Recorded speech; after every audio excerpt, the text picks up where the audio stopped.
Moi, je ne m'attendais pas à grand-chose de ce match. Il fallait gagner. Puis je pensais qu'ils allaient gagner plus largement. Finalement, on a été peut-être un peu dur par rapport au contenu du match, qui n'était pas terrible. Mais finalement, quand on voit les occasions, il n'y en a eu que 3. Il y a quand même 4 barres. Et puis, 3 barres, un poteau.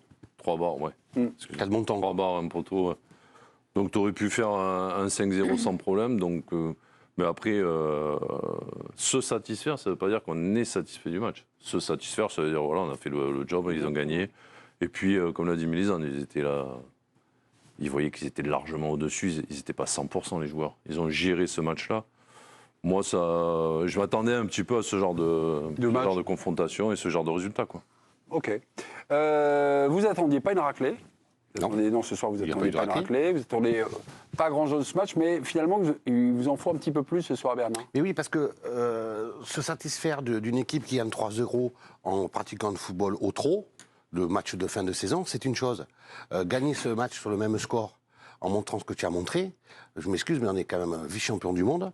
On a des joueurs extraordinaires sur la pelouse. On est quand même. Moi, je trouve qu'il y a eu un déchet. Il y a un déchet dans le jeu, il n'y a pas eu de créativité, tu as Mbappé qui a été en dessous de tout, tu as Griezmann n'a pas été bon. Enfin, je veux dire, tous n'ont pas été bons, mais tu n'as rien vu. Tranquille. Tu n'as rien vu. Je veux dire, ouais, mais d'accord. Mais tu es quand même en droit, même sans attendre un score fleuve, d'avoir un peu plus de maîtrise, un peu plus de la maîtrise, ils l'ont eu quand même, Bernard. La maîtrise. Je parle du ballon. Non, mais la possession, c'est une chose, l'utilisation, c'en est une autre. Oui. La possession, sur l'utilisation, ils l'ont eu. Ouais, quand utilisation. la sortie de balle de nos amis de Gibraltar, c'est sûr que tu l'avais. Mais on n'a rien fait. Moi, au départ. S'il y a le même match avec 5-6-0, j'aurais pu ce soir. J'aurais dit la même chose. Ouais, j'aurais dit pareil. Eu égard à l'adversité. Et il y a quand même 2 buts. Attendez, Hervé, on laisse parler votre petit camarade Dave, qui était également contre Mélisande, enfin qui ne partageait pas l'avis de Mélisande. La passion de Bernard, c'est ça, c'est vraiment Bernard là où il est vraiment pas satisfait, c'est vraiment sur l'utilisation du ballon. Est-ce que c'est ça, ce déchet? C'est ça. Moi, je suis pas le comptable de l'équipe de France. J'entends les arguments. C'est la fin de saison, qu'il n'y a absolument pas de danger, et effectivement, tout ça est recevable. Maintenant, moi, là où je rejoins Bernard, c'est que compte tenu de la qualité des joueurs que tu as, de leur statut, sans même parler des buts, effectivement, il y a les barres, et parfois même en faisant un mauvais match ou un match très moyen, tu aurais pu avoir un gros score. Moi, je trouve que la qualité technique, elle a été faible aujourd'hui. Didier Deschamps, le sélectionneur en direct dans l'équipe du soir avec Bertrand Latour. Bonsoir, messieurs. Bonsoir Olivier Ménard, bonsoir tout le monde. Didier, dans la mesure où la victoire était probable, dirons-nous avant la rencontre, est-ce que c'est une victoire qui vous satisfait? Est-ce que vous êtes un sélectionneur heureux au-delà des 3 points qui, je sais, n'étaient pas gagnés d'avance? Les joueurs ont fait le job, c'est ce qui était important. Qu'on aurait dû marquer plus de buts. On en a eu l'opportunité avec un peu plus d'efficacité. Le gardien a fait quelques arrêts. On a touché, je crois, 4 fois la barre et 2 fois les poteaux. Voilà, on n'a pas fait mieux que la Grèce et les Pays-Bas. C'est-à-dire que cette équipe Gibraltar a pris 3 buts. Voilà, elle a cette capacité à être très, très bas, regroupée.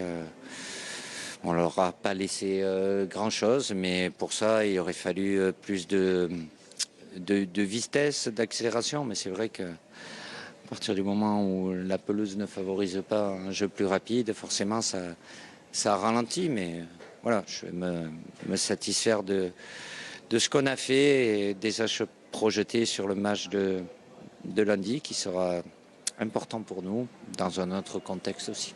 Didier, qu'est-ce que vous avez pensé de la prestation des 2 petits nouveaux, qui ne sont pas si petits que ça d'ailleurs, que ce soit Fofana et Samba? Écoutez, j'étais amené à les faire débuter, c'était pas prévu, parce que évidemment Maignan a eu un petit ressenti et Upamecano aussi, et je voulais pas prendre de risques par rapport au match de lundi.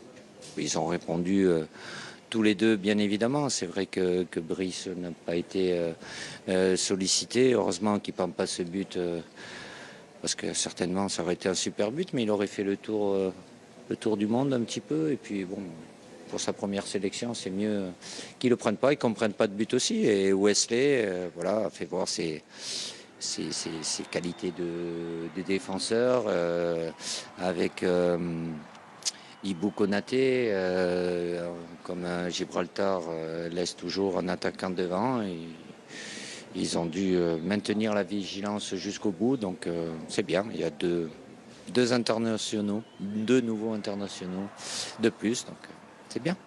Didier, petite question rapide, infirmerie. Comment va Kamavinga? Est-ce que Mike Maignan postulera sur le prochain match? Non, mais est-ce qu'il sera disponible ou pas? Et pour Upamecano?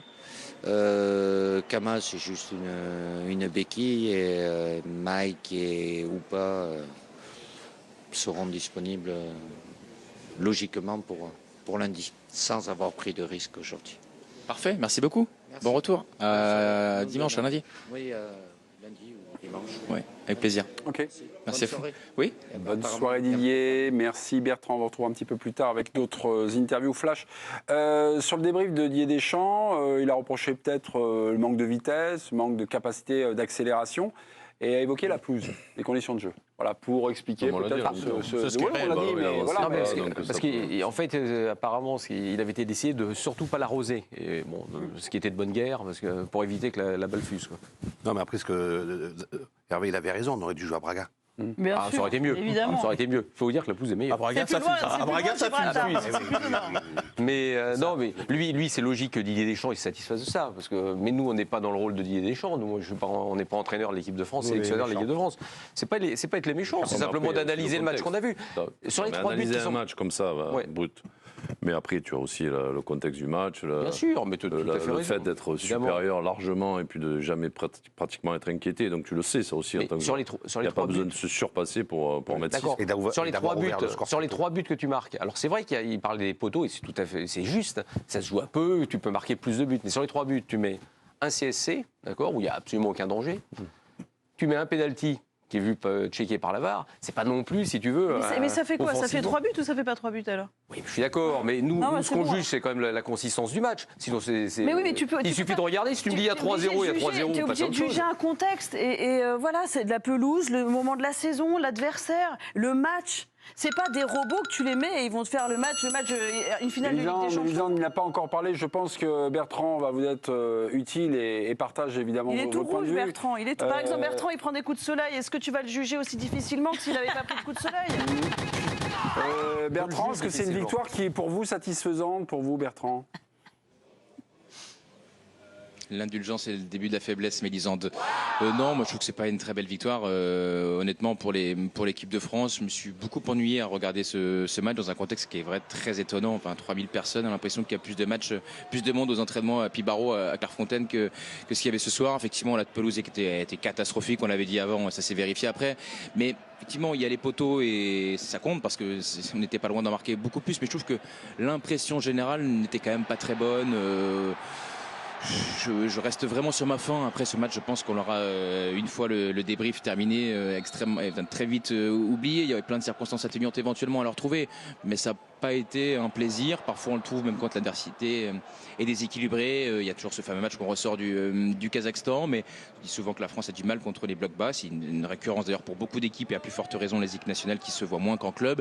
Et ce match n'y fait pas exception. Et bon, contre la 201e équipe mondiale qui avait des blessés, d'ailleurs ce que nous disait le confrère de Gibraltar et contre des banquiers et des comptables, je m'attendais avec cette équipe-là à davantage d'écart. Mais bon, enfin, ça ne m'empêchera pas de dormir ce soir, je vous rassure quand même. Hein.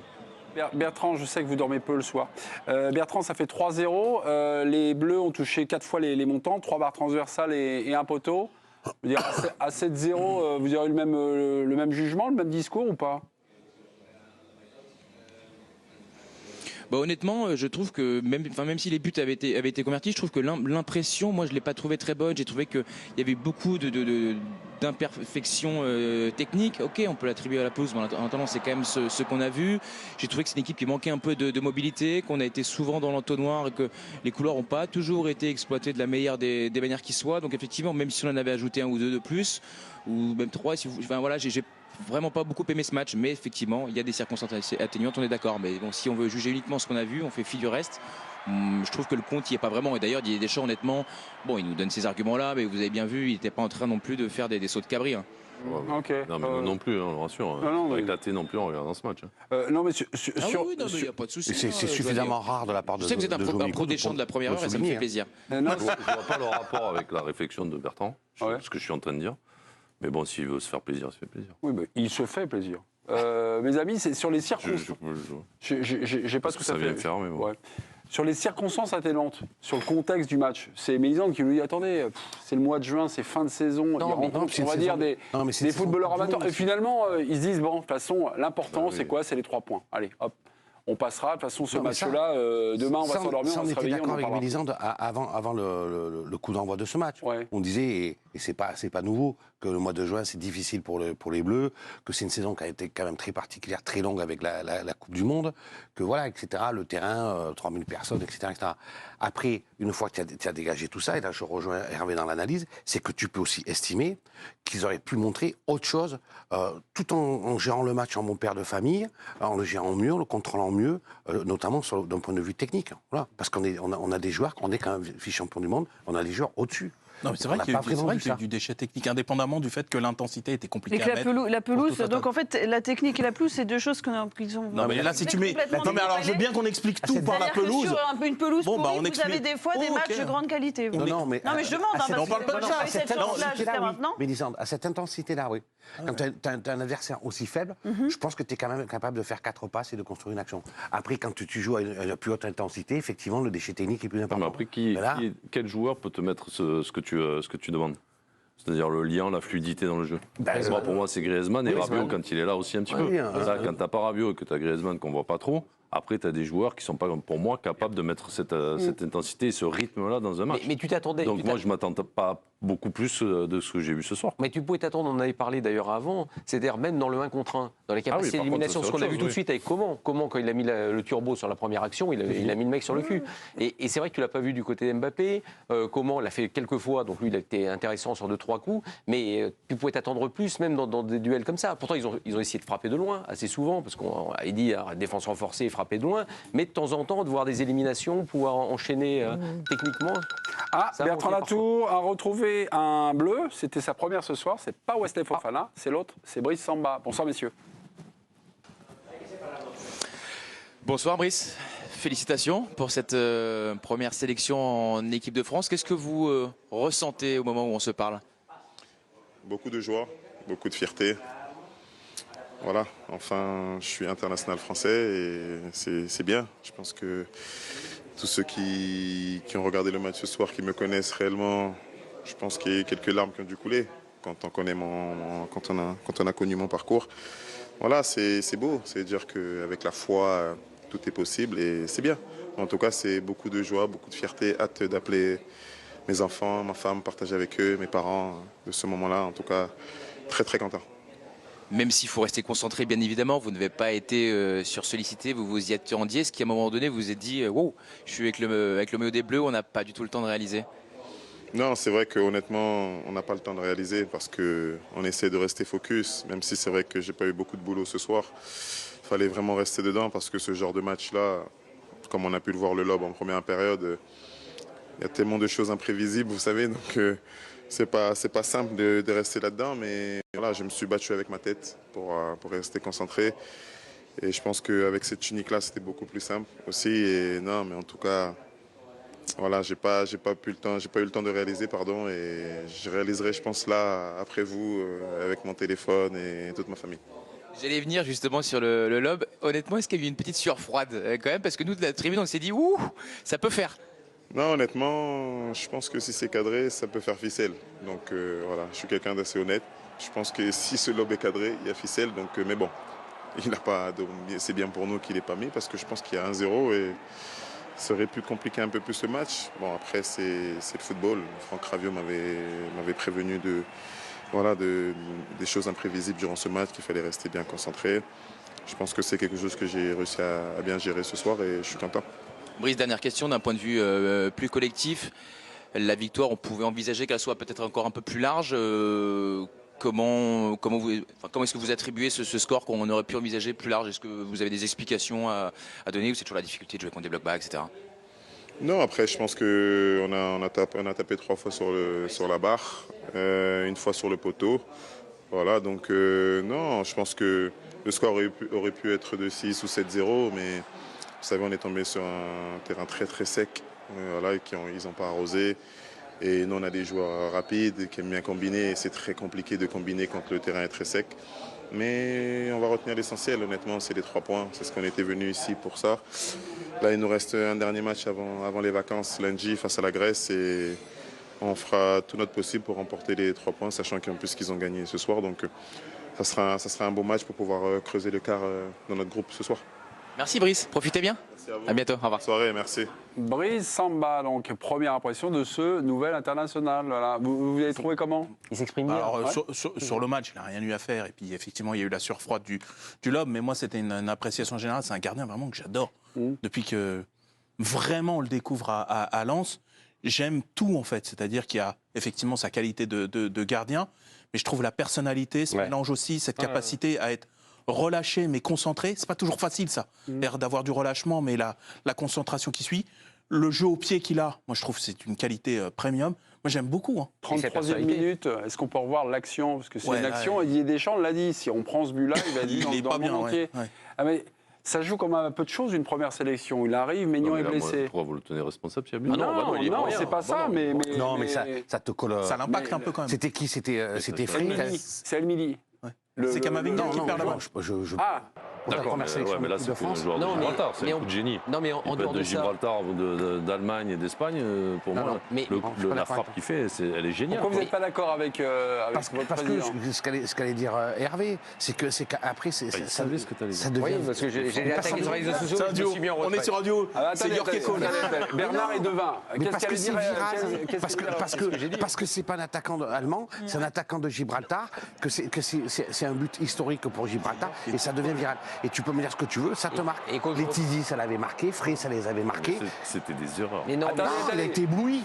Bernard. Il n'a pas le droit. Alors lui, Bamba, il a le droit d'être lobé. Samba, il a le droit d'être lobé. Mais par contre, les autres, ils n'ont pas le droit d'être éblouis. Silence. Hervé, est-ce que Bernard a lu Absolument, parce que pour poursuivre le raisonnement, parce qu'en fait, l'idée principale aujourd'hui, c'est que tous les joueurs de foot sont sur tous les réseaux sociaux. Et donc, dès que vous avez un but comme ça, ça passe en boucle, et tout le monde va lui envoyer et va le chambrer. Et au bout d'un moment, il a quand même de l'ego, Samba, j'espère pour lui. Et donc, mine de rien, même si vous dites j'ai fait aucune erreur, évidemment qu'il a fait aucune erreur, il est haut.